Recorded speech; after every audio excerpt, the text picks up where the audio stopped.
Sir. हाँ बेटा बोलो। सर, वो जो आपने 15 यंत्र वाला पेज जो भेजा था ना, पीडीएफ, हम्म। उसमें 9 चैप्टर हुआ नहीं है उसमें। तो नाइन तो मैंने पढ़ा दिया ना बेटा। सर, लेकिन आगे और भी बहुत कुछ है उसमें। इस नाइन चैप्टर में, इसमें तो कुछ है ही नहीं बेटा, नाइन चैप्टर के अंदर तो इतना ही है वो बस। वो 15 पेज जो सर यंत्र वाला जो भेजा था आपने। तो उसमें नाइन चैप्टर में और कुछ भी लिखा हुआ है? जी सर। 4-5 पेज है उसमें, एक पेज ही कवर हुआ है।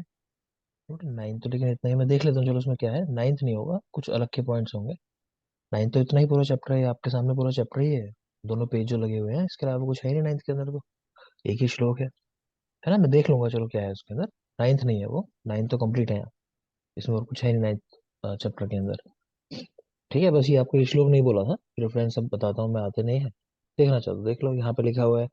एवं आदिषु मेधावे योग्या आरेषु यथाविधि द्रव्येषु योग्याम कुर्वाणो न प्रमोयाति कर्म। तो वो कह रहे हैं, जिसने योग्य कर रखी है, जिसने प्रैक्टिस कर रखी है, वो कर्म करते समय मोहित नहीं होता। मतलब उसने इतना अभ्यास किया हुआ है कि अब वो अपना चिकित्सा कर्म आसानी से करके ले जाएगा। ये एक श्लोक है, देखना चाहो देख लेना। खैर, चैप्टर नंबर 10 पे आते हैं, विशिखा अनुप्रवेशनीय अध्याय, यानी कि कर्म मार्ग। विशिखा अनुप्रवेश का मतलब क्या है? कर्म मार्ग। तो अपने कर्म मार्ग में प्रवृत्त होना। कैसे सब कुछ करना है, एक तो आपको अध्ययन संप्रदान अध्याय में वहां में बताया हुआ है थोड़ा सा, कैसे निद्रा को त्यागना है, तंद्रा को त्यागना है, वो सब। बाकी यहाँ देखोगे आप, एक काम करो, वो जो आप पीडीएफ कह रहे हो ना, एक बार शेयर कर दो ग्रुप के अंदर। मैं भी देख लेता हूँ ब्रेक में। ठीक है। तो खैर, चैप्टर नंबर 10, विशिखानुप्रवेश अध्याय। तो कर्म मार्ग। विशिखानुप्रवेश का मतलब शुक्ल वस्त्र धारण करें, बताया आपके लिए कैसे शुरुआत करनी है यहाँ पे भी। तो शुक्ल वस्त्र धारण करने हैं। षड विदो ही रोगाणाम विज्ञान उपाय, अच्छी तरह जानते हो रोग को जानने के 6 उपाय। पांचों इंद्रियों के द्वारा और प्रश्न करना। स्पेशली ये स्नेन्द्रिय द्वारा परीक्षा किस आचार्य ने बताई है, तो आचार्य सुश्रुत ने। ये भी याद रखना है। तो श्रोत्र आदि भी, और प्रश्न चाहती, टोटल 6 परीक्षाएं हैं। बाकी सब रिकॉल कर लेना अपना, कि डीपीएस, डीएसपी, डीपीएस चरक, डीएसपी, भाव प्रकाश वाग्भट, अश्वित परीक्षा, योग रत्नाकर। तो वो सब एक बार माइंड में होना चाहिए। रसनेन्द्रिय विज्ञा प्रमेय आदिशु रस विशेष, ये रसनेन्द्रिय द्वारा परीक्षा प्रमेय आदि रोगों में विशेष रूप से करनी चाहिए। निदानम पूर्व रूपाणी रूपाणी उपशस तथा संप्राप्तिश्चायति विज्ञानम रोगाणाम पंचदश स्मृतम। तो अष्टांग हृदय, उनकी बात है। ये 5 चीजें हैं, रोग जानने के 5 उपाय हैं। निदान, पूर्व रूप, रूप, उपशय, संप्राप्ति। ठीक है, आगे चलेंगे। अश्वित परीक्षा योग रत्नाकर के लिए है। रोगाक्रांत शरीर से स्थानान्य अष्टो परीक्षित, नाड़ी मूत्र मलम जीवा, शब्द स्पर्श द्रगा करते, हमें सब याद है। भाव प्रकाश देख लो, त्रिविध परीक्षा है वाग्भट वाली। तो डीएसपी, दर्शन स्पर्शन प्रश्न, प्लस भाव प्रकाश ने एक चतुर्विध परीक्षा भी दी है, बात शायद इसकी भी हो चुकी है हमारी। नेत्र नाड़ी मूत्र जीवा, नेत्र नाड़ी मूत्र जीवा। चरक वर्ण की त्रिविध परीक्षा, तो चरक डीबीएस में पढ़ते थे, दर्शन प्रश्न स्पर्शन। चरक विमान 4 त्रिविध ज्ञान संग्रह में। आप तो प्रत्यक्ष अनुमान 3 प्रमाण बताए हैं। तो चरक विमान 8 में दशविध आतुर परीक्षा बताई गई है। ये रेफरेंसेस हैं कुछ जो आपको पता होने चाहिए, है ना। फिर वो कि जो विद्वान लोग हैं, ज्ञानी लोग हैं, उनके परीक्षाएं कितनी हैं, तो वहाँ 2 ही हैं। ठीक है, सिर्फ प्रत्यक्ष और अनुमान, आप तो नहीं है वहां पे। नेक्स्ट है मिथ्या दृष्टा विकारा ही दुराख्याय तथैव च, कि जिस रोग को ठीक से जाना नहीं गया, उसको ट्रीट करना दुराख्य होता है, मतलब मुश्किल होता है। ठीक है, तो उसको प्राप्त करे व्यक्ति बार बार मोहित हो जाता है, वही लिख रहा है कि रोग को ठीक से उसकी परीक्षा करनी चाहिए। परिसंवत्सरोत्थितांश विकारान प्रायशो वर्जित, कह रहे हैं 1 वर्ष पुराने रोगों को सामान्यतः वर्जित कर देना चाहिए। श्लोक नंबर 7 है, तो यहाँ पे लिखा है कि 1 वर्ष पुराना रोग असाध्य होता है। और लास्ट देख लोगे, कभी इसका रेफरेंस काफी जरूरी माना जाता था, जो लास्ट श्लोक है। स्त्रीभिः सहस्याम संवासम परिहासश्च वर्जित, दत्तश्च ताभ्यो न आदेयम अन्नाद्य अन्य भीषक वरे, कि स्त्रियों के साथ बातचीत उठना बैठना ये जो है वर्जित किया गया है चिकित्सक के लिए, सिवाय अन्न के, है ना, कि मतलब उनका दिया अन्न लेना है, लेकिन बाकी सब वर्जित है। ठीक है, तो वो थोड़ा कह लो कि सेफ्टी पॉइंट ऑफ व्यू से है ना, आजकल भी देखते हो कि क्या होता है कि मतलब लोग इस तरह मतलब आपके लिए गलत सोचने लगते हैं या इस तरह की बातें बनने लगती है, तो वो थोड़ा सा उस पॉइंट ऑफ व्यू से कहा गया है, तो याद रखोगे। नेक्स्ट देखेंगे, चैप्टर नंबर 11, क्षार पाक विधि, जरूरी चैप्टर है। तो सबसे पहले क्षार और मूत्र, इन दोनों के अंदर कटु और लवण रस होता है। हमने ये रिसेंटली पेपर में भी देखा था अपने। तो सुश्रुत की अगर हम बात करते हैं तो दोनों में ही इन्होंने कहा कि कटु रस की प्रधानता होती है और लवण अनुरस होता है। क्षार और मूत्र के अंदर कटु रस प्रधान है और लवण अनुरस है।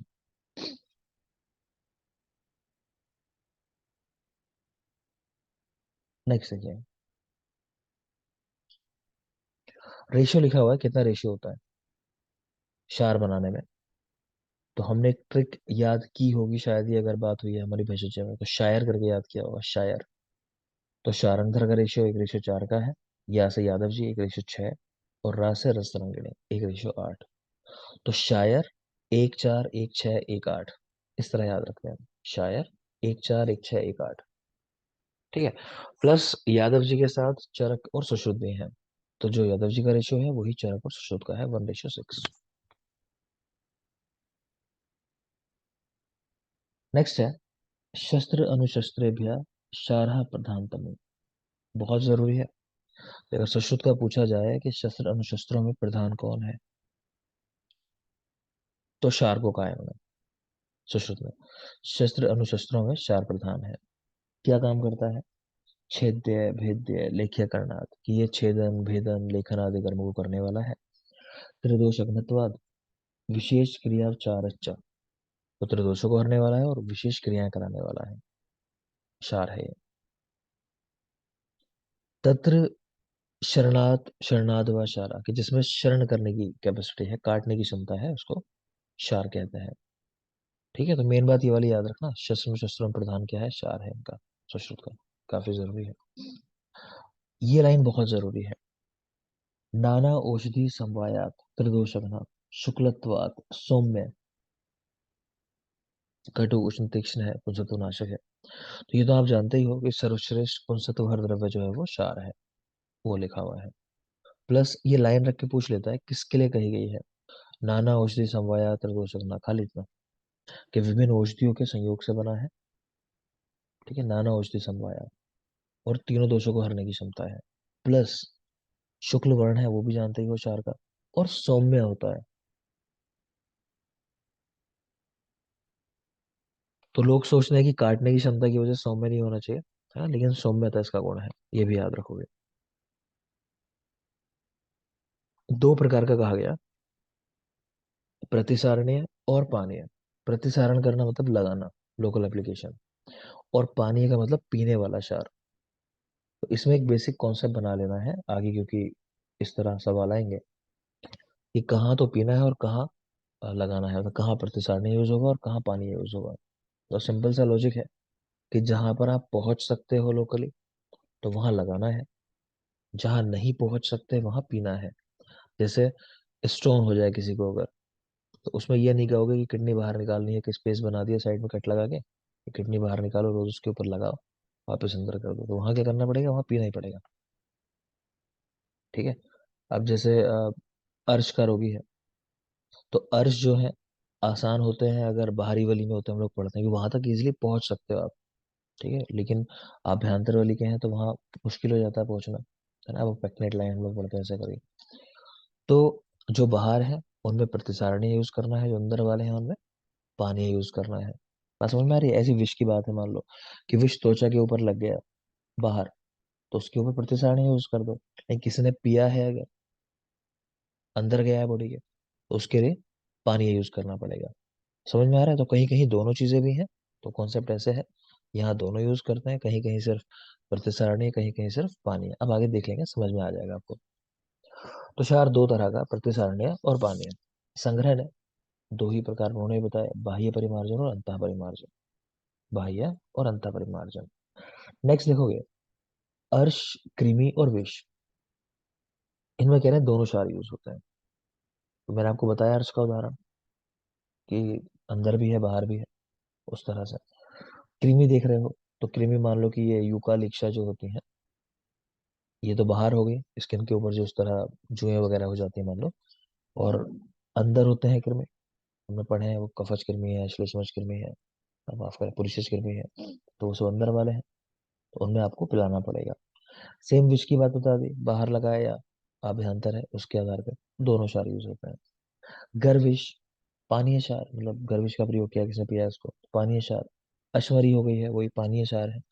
भगंदर है, भगंदर की मेन पहचान ही यही है कि जब विद्रधि पक्के फूट जाती है, यानी जब ओपनिंग क्रिएट हो जाती है, एक अंदर ओपनिंग है एक बाहर ओपनिंग है, तो यानी आप पहुंच ही सकते हो उस पर तो आराम से, जब ओपनिंग है।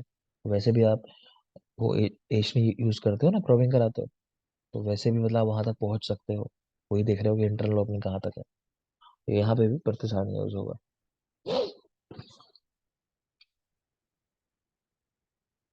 अष्टांग हृदय, अरुचि में क्षार निषिद्ध किया है, अरुचि की कंडीशन में मना कर रहे हैं कि क्षार का प्रयोग नहीं करना, तो अष्टांग हृदय अरुचि में क्षार निषिद्ध, स्पेशली याद रखना।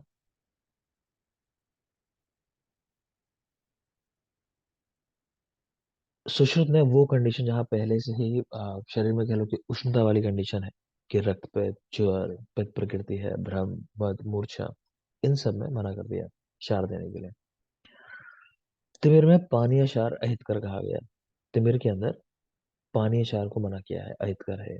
देख लेना, इतने खास पॉइंट नहीं है, ये समझ में आ जाता है। और अष्टांग हृदय का रुचि वाला पॉइंट याद रखना कि उसमें निश्चित किया है। नेक्स्ट है कि कैसे पहचानोगे आप कि आपका क्षार मृदु है, मध्य प्रकृति का है, तीक्ष्ण वाला है। तो यहाँ बात करते हैं कि एरंड नाल के ऊपर आपको क्षार लगा के देखना है, और 100 तक गिनती गिननी है। मेन बात यह है, एरंड नाल के ऊपर क्षार लगाया और 100 तक गिनती गिननी है। तो कह रहे हैं कि 100 गिनती पूरी हो गई और जल ही नहीं रहा है, आप काउंटिंग किया जा रहे हो, 120, 30, 50, 100, 200 तक पहुंच गए है ना, और जल ही नहीं रहा है, तो समझ गए कि बहुत मृदु टाइप का है, कि उसको जला नहीं पा रहा लगभग एरंड नाल को 100 गिनती के बाद भी। एक है 100 गिनती के पहले ही जला दिया, फिर आपने लगाया तुरंत ही आपको दिखाई देगा, लगाते के साथ ही, मतलब मान लो 30, 40, 50 गिनती में और काम हो चुका, तो वो तीक्ष्ण वाला है।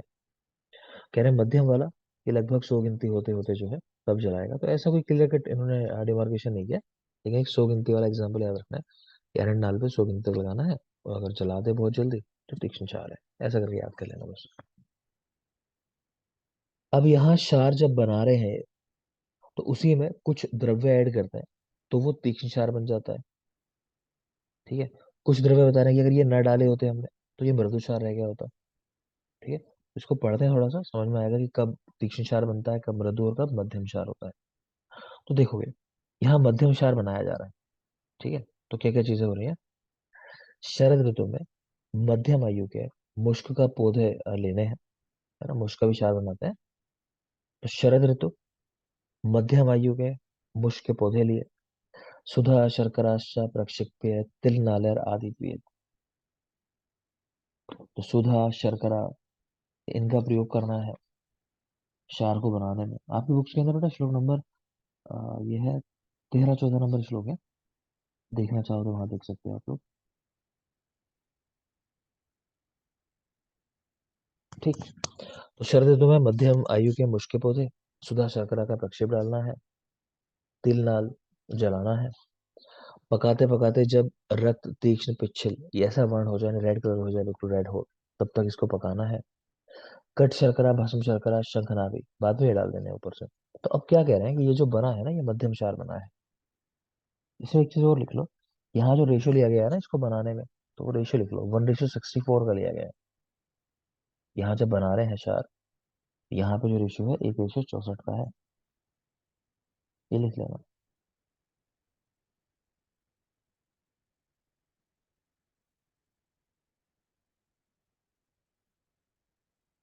ये बहुत बढ़िया।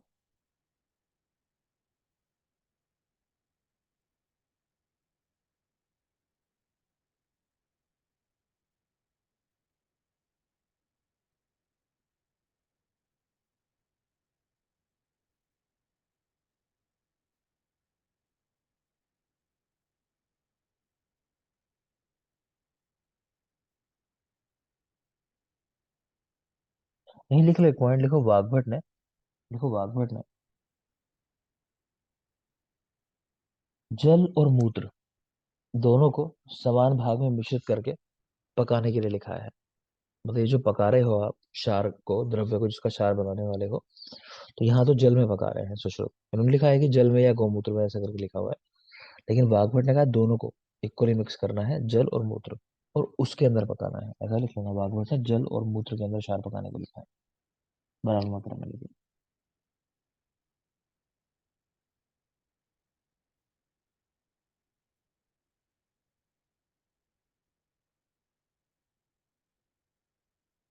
और जो रेशियो मैंने आपको बताया ना, 1:64, वो रेशियो है, लिख लो, क्षार जल और शंख नाभि। जो क्षार का पानी बना वो उबालते उबालते वो, और जो शंख नाभि डाल रहे हैं उसमें, ये नीचे वाली, इसके सामने लिखना है रेशियो 1:64। नॉर्मल नहीं है, नॉर्मल है तो वही जो आपको याद कराया शायर यादव जी, 1:6। लेकिन ये शंख नाभि जो डालनी है वो किस रेशियो में डालनी है वो लिखा हुआ है। फिर से एक बार बता रहा हूँ। तो हम जो यहाँ बना रहे हैं मध्यम क्षार बना रहे हैं। कैसे बना रहे हैं कि शरद ऋतु में मुश्क के पौधे लिए, उनको जलाया बढ़िया से, सुधा शर्करा का प्रक्षेप डाला उसके अंदर, ठीक, और पका के जब वो लाल रंग का हो गया, तब उसमें कट शर्करा, भस्म शर्करा, शंखनाभि आदि डाल दिए द्रव्य हमने, ठीक। तो ये जो बन गया हमारा वो मध्यम क्षार बना है। ये जो डाले हैं हमने कट शर्करा, भस्म शर्करा, शंखनाभि, ये प्रक्षेप जो डाला है, ये डाला होता है 1:64 के रेशियो में। वो जो जल हमारे पास आया उसके अंदर एक भाग डालना है ये, और 64 भाग यानी जल, इस रेशियो में डालना है। अब दूसरी बात आती है, कह रहे अच्छा ये तो मध्यम क्षार आपने बना दिया, अगर मृदु बनाना होता तो क्या करते? तो मृदु का ही दूसरा नाम है समव्यूहिम, ये भी याद रखोगे। मृदु का ही दूसरा नाम है समव्यूहिम क्षार, ऐसा ही पूछ लेता है। तो ये तब बनता अगर हम ये शंखनाभि आदि का प्रक्षेप जो लास्ट में डाला हमने, ये ना डाला होता हमने, ठीक है ना। तो आप शंखनाभि आदि याद रखना कि इधर पे ना डालें, तो क्या बनेगा? मृदु क्षार बनेगा। अब कह रहे अच्छा तीक्ष्ण बनाना होता तो क्या करते? ये तीक्ष्ण बनाना है, जिसको पाक्य क्षार भी कहा जाता है, तो दंती आदि द्रव्यों को भी डालना होगा इसके बाद, शुक्ति प्रमाण में, ठीक है। तो दंती आदि द्रव्य भी डाल दिए तो तीक्ष्ण बन गया, शंखनाभि डाल दिए तो मध्यम बन गया। बस नहीं इस्तेमाल किया तो मृदु था। क्लियर? ये पर्याय है, पर्याय याद रखना। पाक्याचार तीक्ष्ण क्षार को कहते हैं, और मृदुचार संव्यूहिम दूसरा नाम है इसका। नेक्स्ट आता है बेटा, क्षार के गुण कितने होते हैं। तो क्षार के चरक वाग्भट ने 10 गुण बताए, सुश्रुत ने 8 गुण बताए। चरक वाग्भट 10, सुश्रुत 8। दोष देख लो, सुश्रुत के 9 है, संग्रह के 10 है। तो संग्रह यानी वाग्भट के, चाहे गुण का हो चाहे दोष का हो, दोनों 10 है, सिंपल सी बात है। सुश्रुत के गुण 8 है, और दोषों के लिए हमें याद रखते हैं कि दोष क्या है, 9, कि दोष नहीं है, मतलब ऐसा कर 9, 9, तो 8 और 9। चरक ने सिर्फ गुण बताए हैं 10। अभी गुण लिखे हैं सुश्रुत के, जो बताए इन्होंने क्या क्या होते हैं, कि नैव अति तीक्ष्णो नामृदु शुक्ला श्लक्षणो अथ पिच्छिला आविश्यन्ति शिवा शीघ्राचारो ही अष्टगुणा स्मृता। कि क्षार के ये 8 गुण हैं। देख लो, कह रहे हैं बहुत ज्यादा तीक्ष्ण भी ना हो कि लगाया पता चला कि स्किन ही गायब कर दी वहां की, इतना तीक्ष्ण भी नहीं होना चाहिए। बहुत मृदु भी ना हो, काम ही नहीं कर रहा। बहुत ज्यादा शुक्ल भी ना हो, ठीक है। और माफ करें, यह है ना, नैवत तीक्ष्ण ना मृदु, इतना है सिर्फ ये। ना बहुत तीक्ष्ण ना मृदु हो, बाकी शुक्ल हो, सुलक्षण हो, पिच्छल हो, कह रहे हैं। अविश्यंदी, ये जरूरी है। अविश्यंदी का मतलब है फैलने वाला, ठीक है। तो फैलने वाला नहीं होना चाहिए, ये ध्यान रखना। शिवा शीघ्र चारो ही अशुना स्मृता। तो अविश्यंदी का मतलब है, मतलब फैलने या ना फैलने वाला कहो, कि ना फैलने वाला, ठीक है। इसका मतलब ये है कि लगाने के बाद ऐसा ना हो कि आपने कहीं लगाया और लगा रहे थे एक जगह पे, उसके आसपास की जगहों पे भी फैल गया, इतना लिक्विड था मान लो, ठीक है। तो वो चीज नहीं होनी चाहिए कि जहां लगाओ सिर्फ वहीं पे काम करें। तो अविश्यंदी वर्ड है, याद रखना, अभिष्यंदी नहीं है, ये अविश्यंदी। इसका मतलब ये है कि जो फैलता ना हो, वो अच्छा है, ठीक है। आगे देखिए, तो यही पूछता है इसमें, और कुछ नहीं पूछता है। अविश्यंदी ही पूछता है गुणों में कि कौन सा होता है गुण या नहीं होता ऐसा। दोष क्या है? सर्पित होना। देखो ये है फैलना, सर्पित यानी फैलना, तो ये नहीं होना चाहिए उसके अंदर। ज्यादा सांद्र ना हो, बहुत ज्यादा मना कर रहे हैं। नेक्स्ट है, आगे बताया हुआ है कि आप जब क्षार कर्म करने जा रहे हो और आपको दोष पता है वहां क्या दोष है, तो उसके पहले आपको कुछ काम कराना है ना, जैसे पूर्व कर्म होता है कि क्षार यूज करने के पहले आपको ये काम कराना है। तो क्या कराओगे? तो वात पित्त और कफ दोष की बात की जाती है कि वात दोष है अगर वहां पे, तो पहले लेखन करा दो, स्क्रैपिंग करो उस जगह की, उसके बाद क्षार का प्रयोग करो। पित्त दोष है दुष्ट जगह, तो पहले घर्षण करो। लेखन का घर्षण का एक ही मतलब होता है लगभग।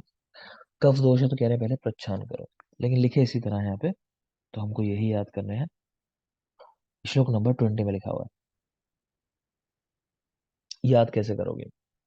तो वात पित्त कफ, और हम इसमें याद रखते हैं क्रमशः कि लिख दिया घर पर, है ना, किसी ने लिखा, कहाँ लिखा? घर पर बैठ के लिखा, कुछ अपने काम होमवर्क जो किया घर पर बैठ के किया, लिखा घर पर।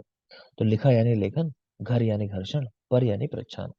तो लेखन, घर्षण और प्रच्छान, वात पित्त कफ दोष दुष्ट स्थानों में। ठीक है, आगे चलेंगे। क्षार दग्ध की चिकित्सा,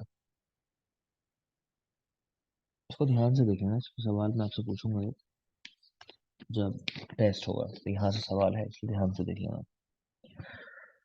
तो लक्षण क्या होता है क्षार से जलाने पे? तो स्थान कृष्ण हो जाता है। श्लोक नंबर 21। तो कह रहे हैं क्षार का प्रयोग करने से व्याधि के दूर होने पर उस स्थान का कृष्ण हो जाना क्षार दग्ध का लक्षण है। ठीक है। तत्र अम्ल वर्गा शमनः सर्पी मधु संयुता। अब कह रहे हैं इसका शमन करने के लिए कि भाई क्षार ने काम कर दिया अपना, अब उसके इफेक्ट को खत्म करना पड़ेगा ना, कहीं ऐसा ना और बर्न कर दे। तो कह रहे हैं उसके लिए क्या करते हैं? अम्ल वर्ग के द्रव्य जैसे नींबू है, कोई भी खट्टा द्रव्य, मुलैठी और सर्पी, इनका प्रयोग करते हैं। अम्ल वर्ग, मधुक और सर्पी का प्रयोग करते हैं क्षार दग्ध की चिकित्सा में। अगर कोई व्रण बन गया, मान लो आपने ध्यान नहीं दिया, तो उस कंडीशन में तिलकल्क आ जाएगा, वही व्रण को हील करने के लिए। तिलकल्क, मधुक और सर्पी, तो इसका प्रयोग है व्रण बन जाने पर। ठीक है। यहाँ नहीं लिखा है, लेकिन हमने भागवत में देखा है। तो वहां पे जो वर्ण लिखा हुआ है ना क्षार दग्ध होने पे, ये कैसा कलर आता है अगर सम्यक यूज हुआ है तो? कृष्ण तो मतलब लगभग जल जाने पे होता है जो कृष्ण वर्ण है। अगर सम्यक यूज हुआ है तो उसमें रियल में जो वर्ड आया है भागवत ने दिया है, लिख लो यहीं पे, जम्बू वर्ण। जैसे जामुन से वर्ण हो जाता है ना, जामुन का जो वर्ण होता है, वैसा वर्ण। तो वो लिख लेना स्पेशली, जम्बू वर्ण, सम्यक दग्ध होने पर।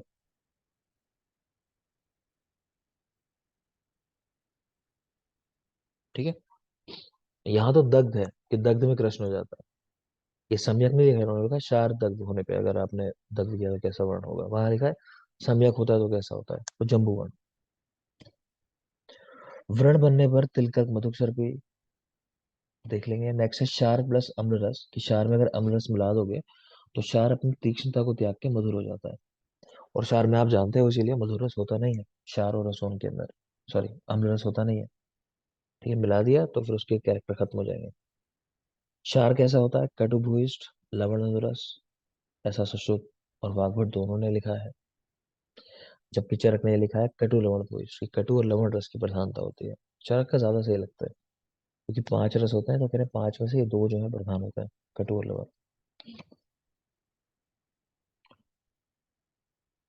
सम्यक दग्ध का लक्षण तो आगे चल के लिखा है इन्होंने सम्यक दग्ध में, कि विकार का उपशमन हो जाना, लघुता आना, कोई श्राव ना होना स्थान से। हीन दग्ध में तोद, कंडू, जाड्यानी, व्याधि वृद्धिश्च। तोद, कंडू ये सब हो रहा है, व्याधि बढ़ भी सकती है और भी, और ज्यादा जल जाए तो दाह, पाकराग, श्राव, अंगमर्द, क्लम, पिपासा, मूर्छा, मरण, ये चीजें भी हो सकती है। एक नजर डालोगे, कोई खास बात नहीं है। शार कर्म निषिद्ध किसको है? तो देखो स्त्रियों में तो खासकर प्रेगनेंसी के टाइम में सब कुछ ही मना है। ठीक है, प्लस कोई कंडीशन है अगर उनको कह रहे हैं ऐसे, जैसे अपव्रत, उद्व्रत, फल योनि,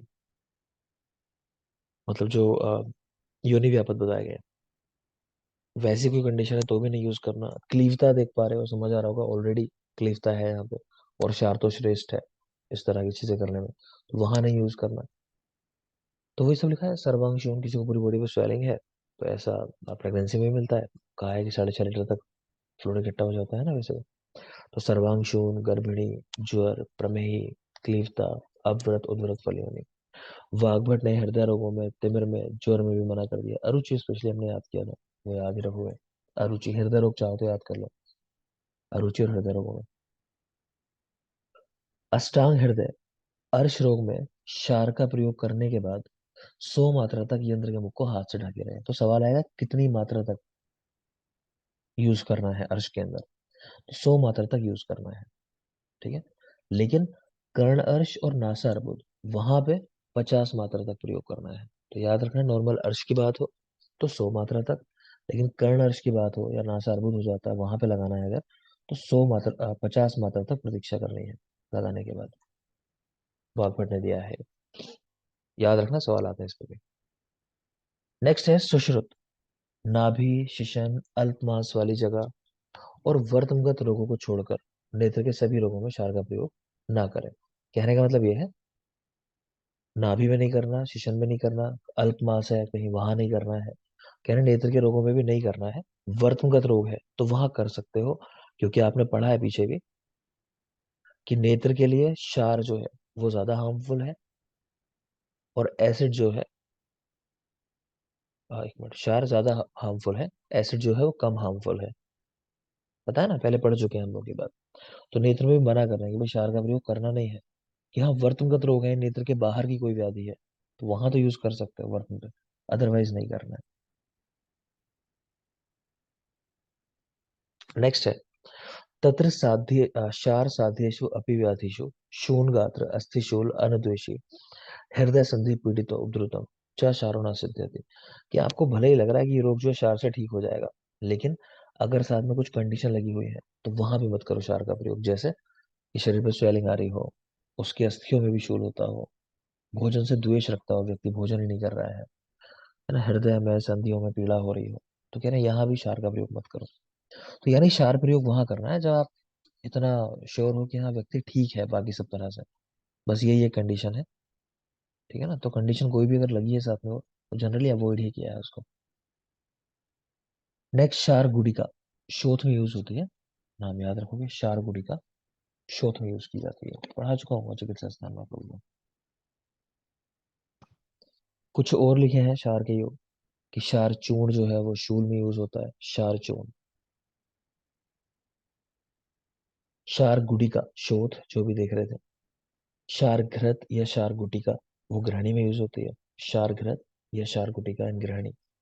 क्षारवटी इन उदर रोग, क्षारवटी उदर रोग, और क्षार तेल कर्ण रोग। तो क्षार चूर्ण शूल के अंदर है, क्षार गुटिका शोथ के अंदर है, क्षार घृत क्षार गुटिका ग्रहणी, क्षारवटी उदर रोग, क्षार तेल कर्ण रोग।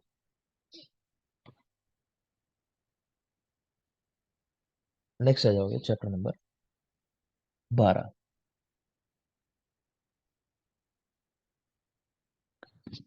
एक श्लोक में चाहो लास्ट में लिख सकते हो, पिछले चैप्टर के साथ ही लिख लो, छोटी सी लाइन है।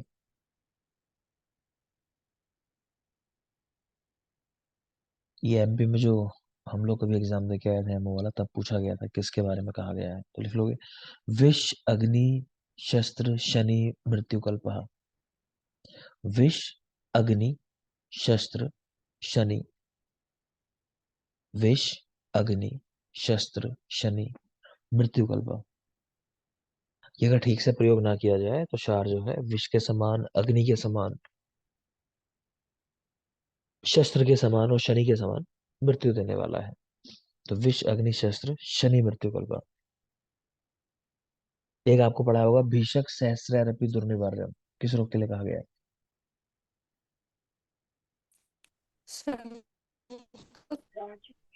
शंखक रोग के लिए, ठीक है ना। शंखक रोग है उद्गत मृत्युकल्प, और भीषक सहस्त्रैरपि दुर्निवार्यम।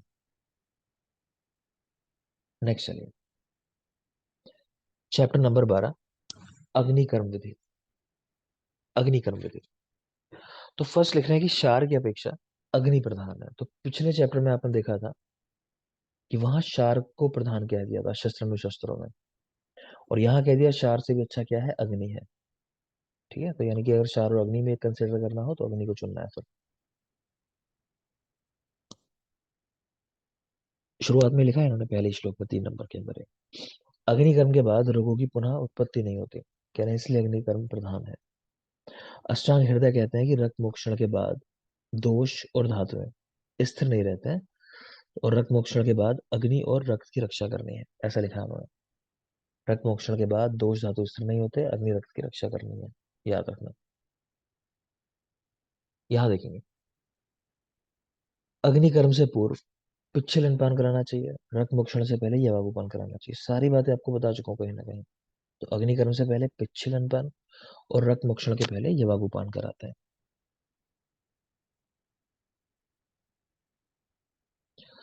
नेक्स्ट है स्थान के आधार पे कि भाई आपको कहाँ पे कराना है दर्द, है ना। कई बार त्वचा का रोग है, मांस का रोग है, मान लो कोई सिरा स्नायु अस्थि संधि का रोग है, तो उनको देख के आपको क्या द्रव्य यूज कराना है वहां दहन करने के लिए, वो नाम लिखा हुआ है। कि जैसे अगर त्वचा में कराना है दहन, तो नाम लिख दिया, पिपली, अजाशक्रद, दंत, शर, शलाका, इन द्रव्यों का प्रयोग करो। तो इनमें जो पूछता है वो पूछता है पिपली और अजाशक्रद, स्पेशली याद रखना, पिपली और अजा का मल, अजाशक्रद। नेक्स्ट है मांस के लिए। अगर मांस में दर्द कराना है तो जाम्बोस्ट और अन्य लोह, ठीक है, मतलब जामुन की गुठली या फिर अन्य लोह द्रव्य जो है उनका प्रयोग करते हैं मांस के लिए। तो यहाँ जाम्बोस्ट याद रखोगे।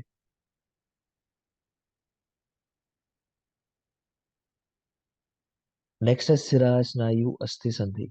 इन स्थानों पे शोध गुड़ और स्नेह के साथ, इनमें डीप चाहिए हमको पेनिट्रेशन, है ना। तो शोध गुड़ स्नेह, तो इनमें क्षमता होती है गहराई तक दहन करने की, ठीक है। तो त्वचा के अंदर तो पिपली शकर दंशर चलाकर, मांस के अंदर जाम्बोस्ट, और सिरा स्नायु अस्थि संधि में शोध गुड़ स्नेह, याद ही करना है आपको। नेक्स्ट, आचार्य वाग्भट ने सूर्यकांत, पिचुवर्ती और मोम, इनको भी दहन द्रव्यों में कंसिडर किया है, ठीक है। देख लेना एक बार, सूर्यकांत, पिचुवर्ती, मोम, कह रहे हैं ये भी दहन द्रव्य है। शरद और ग्रीष्म में अग्निकर्म मना है। सूत्र स्थान में आपको पढ़ाया था चरक के साथ कि शरद की बीवी को दिन में नहीं सोना चाहिए, यानी शरद, वर्षा, बसंत, वहां दिन में सोना मना है। यहाँ याद रखोगे कि शरद जो है ग्रीष्म ऋतु में अग्निकर्म ना कराए। समझ ही आ रहा होगा, दोनों में ऐसा है कि पित्त बढ़ा हुआ रहता है, मतलब गर्मियों में गर्मी ज्यादा है, शरद में पित्त का प्रकोप भी होता है, तो अग्निकर्म मना है शरद में और ग्रीष्म में। अभुक्त अग्निकर्म करें, बिना भोजन कराए, किन रोगों में? अर्श, अश्मरी, भगंदर, मुख रोग। आपको ध्यान आ रहे होंगे रोग जहां बिना कुछ खिलाए शल्य चिकित्सा करनी थी, तो वहां क्या था? अर्श, अश्मरी, भगंदर, मुख रोग और मूड गर्भ और मूड गर्भ और उदर रोग। मूड गर्भ और मूड उदर रोग। गर्भ दर्द। अच्छी बात है बेटा, है ना। तो वहाँ मूड गर्भ उदर रोग और थे, तो यहाँ ये चार रोगों के नाम है, अर्श, अश्मरी, भगंदर और मुख रोग। तो देख लेना। नेक्स्ट आता है बेटा स्थानगत दग और उसके लक्षण, कि कैसे पहचानोगे। दग तो चलो आपने कर लिया कि त्वचा थी, तो आपने हमने देखा कि अजय शक्र थे, पिपली है आदि, इन द्रव्यों से कराना है। लेकिन आप कैसे पहचानोगे कि प्रॉपर हुआ ये काम? तो उनके कुछ लक्षण लिखे हुए हैं, जैसे त्वचा में देख रहे हो, शब्द प्रादुर्भाव, दुर्गंध आना, त्वक संकोच। मांस में कबूतर के समान वर्ण हो जाता है, जल के स्थान का जंगली कबूतर वाला वर्ण जो होता है, ठीक है। बाकी कुछ खास नहीं है। सिरा स्नायु में कृष्ण वर्ण हो जाएगा वहां पे, प्लस सिराओं से मान लो कोई श्राव हो रहा है तो वो रुक जाएगा। अस्थि संधि में कुछ खास नहीं है, नहीं देखना है। तो एक ब्रेक लेते हैं, ब्रेक के बाद देखेंगे इसे, याद करेंगे आप, जरा देख के आओ जितना पढ़ा अभी तक। 10 मिनट्स कंटिन्यू करते हैं। Thank you.